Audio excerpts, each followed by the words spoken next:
This is a 2025 Mazda CX-30 2.5 Turbo Premium Plus. Mazda's smallest crossover SUV that arrived in 2020 and has largely gone unchanged since. But Mazda does continue to give it small updates each year.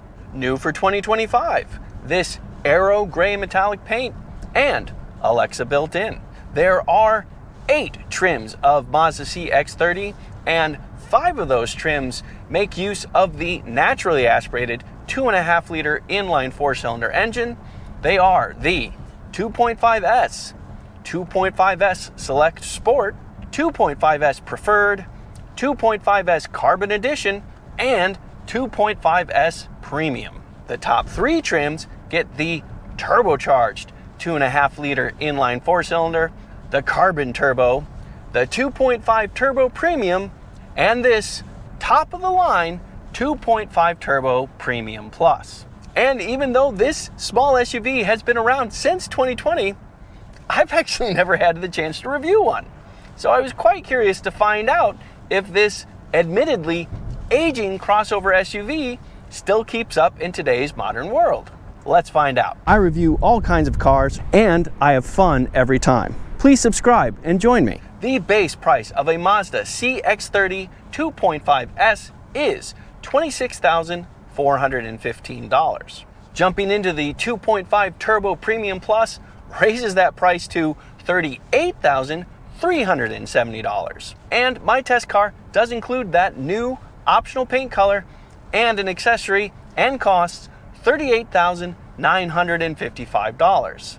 Okay, with that, now is a good time for me to pull over and show you around and inside and under the hood of this 2025 compact crossover. Looking at the front of the CX-30, you're seeing one of the first executions of Kodo design. We first saw it on the Mazda 3 compact sedan and hatchback, and I think it works really well here too. All right, let's look under the hood. Well, there is your turbocharged 2.5-liter inline 4-cylinder, transversely mounted or side to side like that. You get 250 horsepower and 320 pound-feet of torque. The front axle center line is right about here, right at the front of the strut tower brace right here. That does mean that much of the engine is ahead of the front axle center line. That's not great for weight distribution, but we do have all-wheel drive that will shift some of the weight back, and generally speaking, Mazda's really good at compensating for these things and still delivering good handling, so I'm still cautiously optimistic. Finally, easy right up front on the passenger side is windshield washer fluid to fill up right there. Looking at the CX-30 in profile, you're actually looking at the new for 2025 color. It is called Aero Gray Metallic. It is a $450 optional color, and if it looks at all familiar, Mazda originally sold it on the MX-5 Miata. Overall, it is a compact shape, but it is also a very lovely compact shape.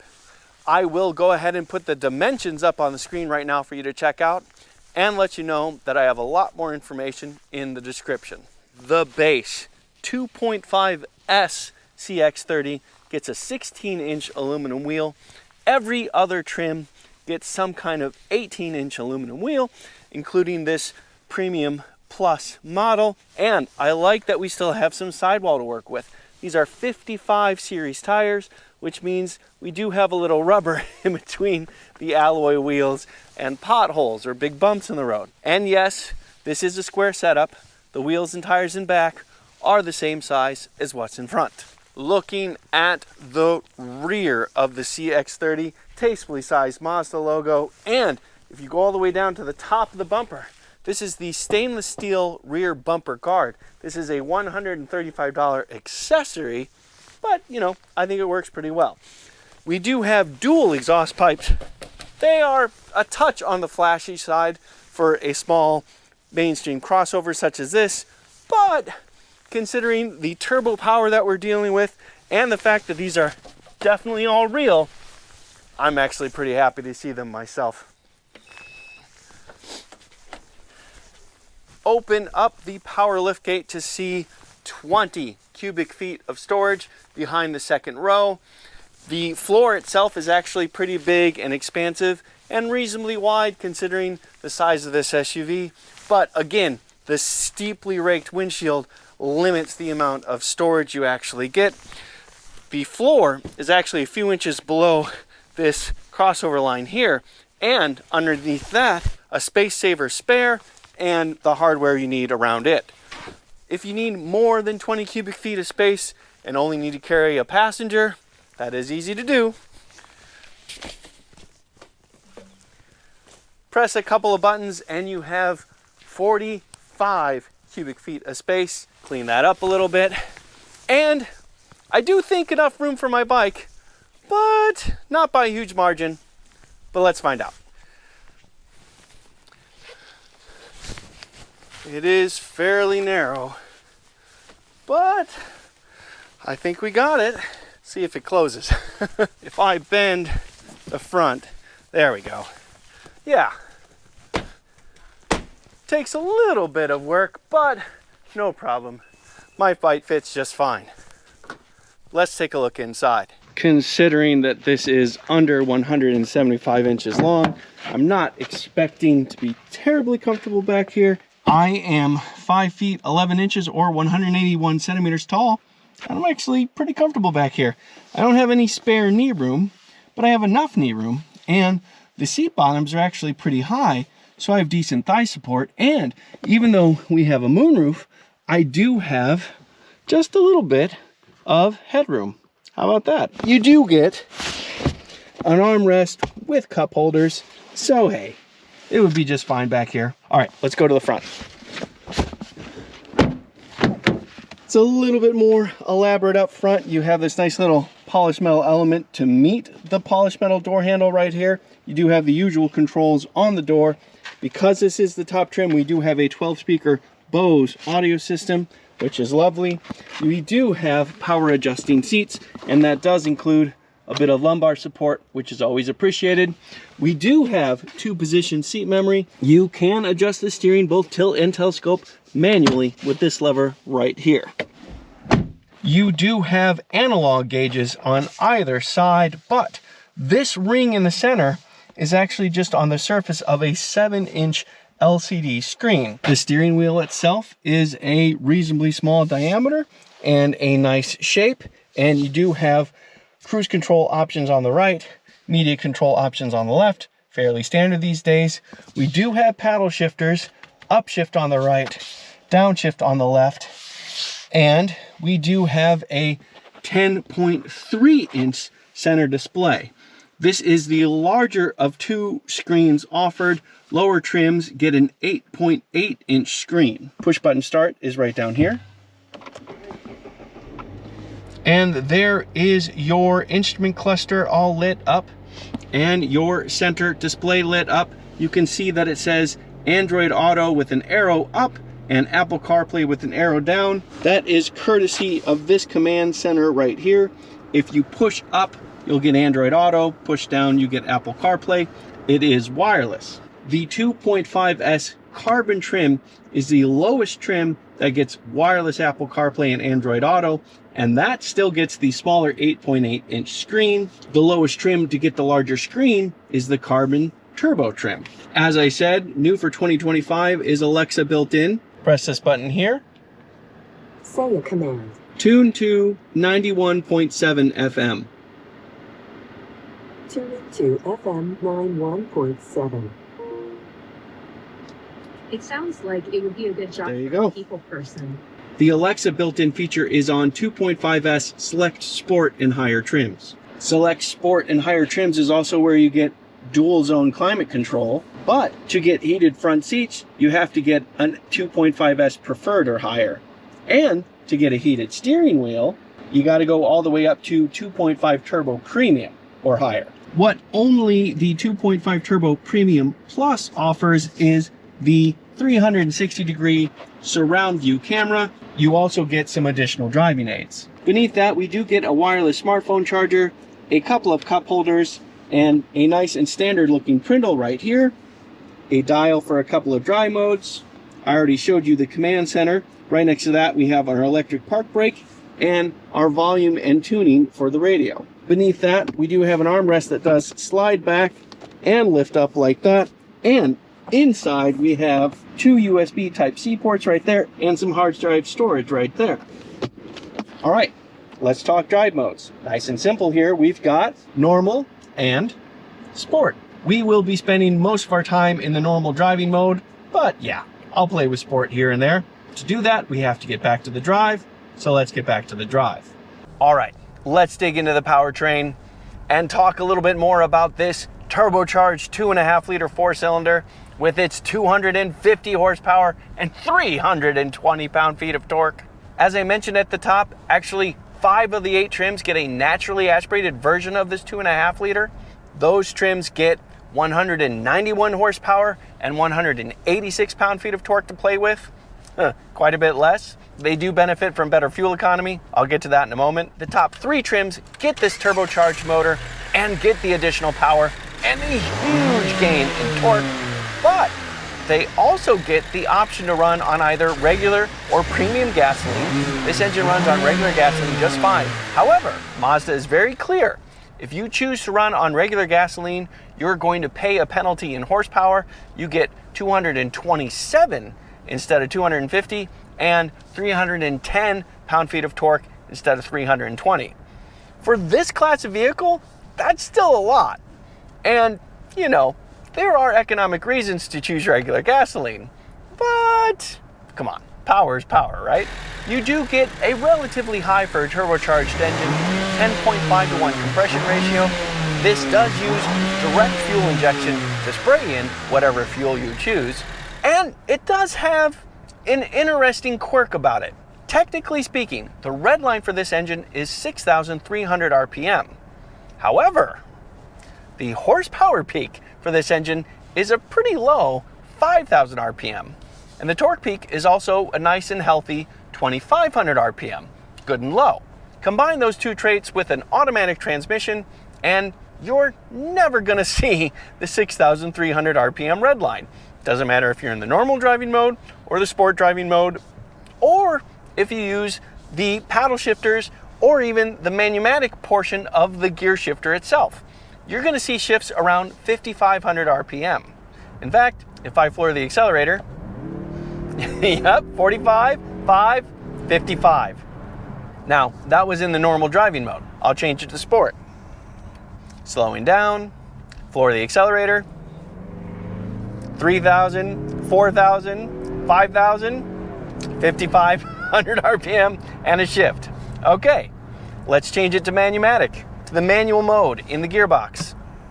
Third gear, second gear, floor the accelerator, 5,000, 5,500 RPM. Even in manual mode, it will automatically upshift, and it will do so at 5,500 RPM. It's possible that there's a combination of settings that will allow you to shift all the way to the 6,300 RPM red line, but it's buried somewhere. If it is, it's clearly not wanting to do that. And honestly, it's fine, because when you're shifting not too far from the power peak, you're gonna get more power and you're gonna get faster acceleration this way. This is the quicker way to go about it.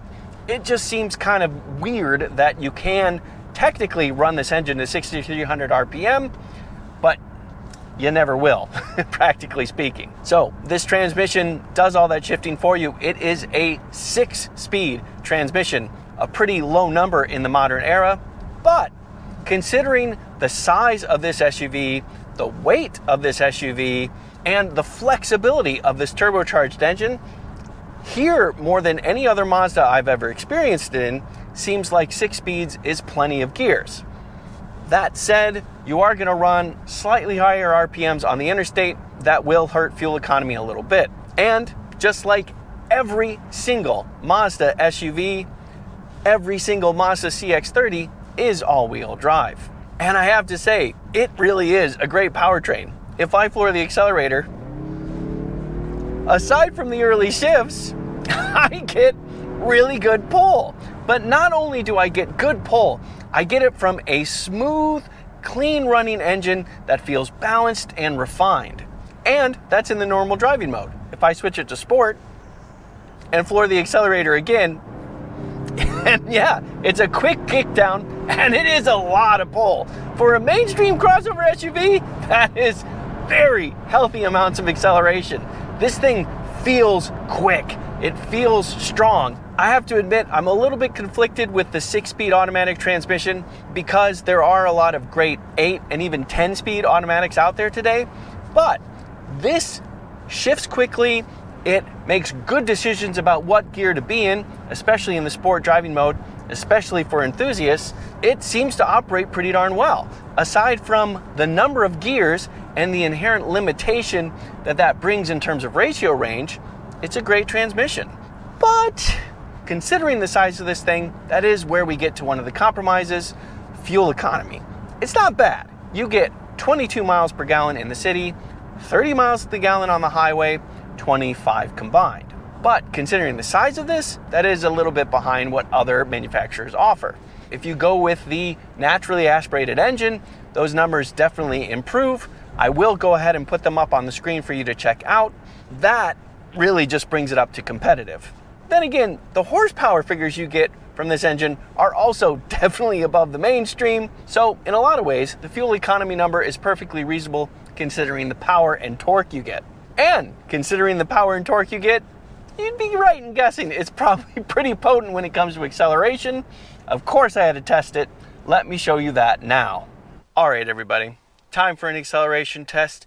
See what this turbocharged Mazda CX-30 can do. I do have it in the sport driving mode. I don't have traction control off, but with all-wheel drive, I'm not expecting much of any slip. But let's see what happens. Okay, coming to a complete stop. Bit of brake torque. About 2,700 RPM off the brake. Oh, yes. Oh, early shift, early 1-2 shift for sure. Pretty early 2-3 shift as well, but good acceleration. Yeah, this Mazda CX-30 is quick. It has a pretty slow number of gears for the modern era, 6 speeds, but with 250 horsepower and 320 pound-feet of torque, that is plenty of power to get moving and keep moving. Power to weight ratio was pretty darn strong. For a compact SUV of this size, fantastic acceleration. All right, let's dig into the chassis. This is another interesting bit when it comes to the Mazda. You have a strut front suspension, which is incredibly common, but you actually have a torsion beam rear suspension. That is a simple, solid rear axle rear suspension. That does hurt refinement a little bit. However, I experienced this essentially same suspension in the Mazda 3 a few years ago, and I was really impressed with how well Mazda tuned it. And in the CX-30, we're dealing with something quite similar. Even though this is a fairly rudimentary suspension geometry that we have, it is tuned very, very well. So even though this is an SUV, it feels pretty sharp, pretty responsive. You know, quick turns of the wheel and you get some body roll, but it's not excessive in any way, and it's really easy to feel where the car is. It's a touch stiffer than some compact SUVs, but to me, it's still perfectly compliant over bumps and lumps in the road. If you go over some really rough stuff, some washboards or some really uneven things, that torsion beam rear end does show itself, and the rear end will dance around in a little bit of a weird way. But it takes a really rough patch of road to start noticing things like that, and otherwise, it actually feels really good. Being a fairly simple suspension, putting it in sport mode doesn't change anything. I just flipped it to sport mode now, and you know, handling wise, it still feels exactly the same. What might change a little bit is the slip controls, traction control, stability control might open up the thresholds a tiny bit, but like I said, it fundamentally feels good. So I'm really okay that it doesn't feel much different in the sport driving mode. That's true on roads like this and on the interstate. I did test it there as well. Let me show you that. All right, everybody, time for a quick stint on the interstate, see how the CX-30 feels on the open road. But first, I wanted to show you the different settings that you had available to you with all the driving aids for the CX-30. First of all, on the right side of the steering wheel, your cruise control options are right here. This turns on and off cruise control. This turns on and off steering assist, and it also lights up some assistance displays on the screen. So if I press that second button, this comes up and that shows you the distance control you have right there, and it gives you access, if you press the button again when you have cruise control on, to turn on steering assistance. The rest of this is pretty straightforward, adjusting the distance, adjusting the speed, those types of things. Now, if you go to the main center display, go to settings, go to safety settings. Here are many of the options for the different driving assist systems. So you can individually turn on and off all this stuff, but this isn't all. If you go to safety alerts, you have another set of systems right here. And if you go to collision avoidance, you have another set of systems right here. Once we get on the highway, we'll check out this screen, see if anything interesting pops up that the car sees that shows us what it sees. All right, let's get on the road. All right, getting onto the interstate now. Obviously, we do have plenty of driving aids. The vast majority of them are standard. I will go ahead and put them up on the screen right now. Mazda calls them Eye Active Sense. Okay, cruise control is on and set to 78 miles an hour to go with traffic. And now I've got the steering assistance screen on as well. And I'll show you what I can see on the instrument cluster as a result. You can see my speed set, and you can see the green lines next to the thicker white lines to show you the steering assistance is set and the green steering wheel. And we are going through a subtle curve right now, so I'm going to take my hands off the wheel. And sure enough, we are staying pretty well centered in the lane and cruising down. Yeah, that works well.